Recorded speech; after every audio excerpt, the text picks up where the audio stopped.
La balle a transpercé le cœur de la femme. Et le temps s'est soudainement figé. La balle s'est arrêtée en plein vol. La mort est apparue devant elle, et lui a dit qu'il lui restait 15 secondes. Pendant ces 15 secondes, elle pouvait mettre en pause et reprendre le temps à sa guise. Une fois le temps écoulé, la mort l'emporterait. Mais la femme n'était pas prête à mourir. La première chose qu'elle voulait faire, c'était voir le visage du tueur.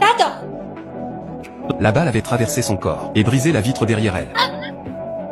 Il restait 14 secondes. La douleur dans sa poitrine était si intense qu'elle pouvait à peine tenir debout. Alors la mort a temporairement supprimé la douleur. Le temps continuait de s'écouler. La femme s'est tournée pour faire face au tueur. Avec 13 secondes restantes, elle a enfin vu son visage. C'était la fille d'une de ses anciennes patientes. Peut-être que la femme n'avait pas pu sauver la mère. Et finalement, la patiente s'était suicidée. Maintenant, la fille voulait se venger. La femme a décidé qu'elle ne pouvait pas laisser la tueuse libre. Elle a même prévu de la tuer. Elle a répandu de la poudre de la table sur le sol, puis a saisi une télécommande et éteint les lumières. Avec 11 secondes restantes, si la tueuse se précipitait pour frapper, la poudre capturerait ses empreintes. Éteindre les lumières empêcherait la tueuse de voir les mouvements de la femme.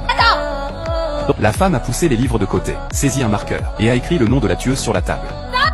La moitié du temps était déjà écoulé. La mort s'est moquée d'elle pour avoir écrit le nom si gros. Ce serait évident pour la tueuse, mais c'était exactement ce qu'elle voulait. La femme a brisé le vase et étalé l'eau, uniformément sur la table, puis s'est retournée et a jeté le marqueur au loin. Avec 7 secondes restantes, si la tueuse essayait d'effacer son nom, et de saisir le marqueur sur la table, la police remarquerait la différence d'encre, et découvrirait la vérité. La tueuse pourrait facilement deviner ça aussi, mais même ça n'était pas son vrai plan.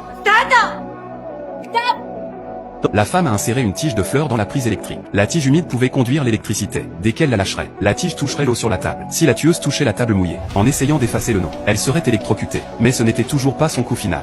Elle a lâché la tige de fleurs et s'est tournée pour renverser un seau d'eau.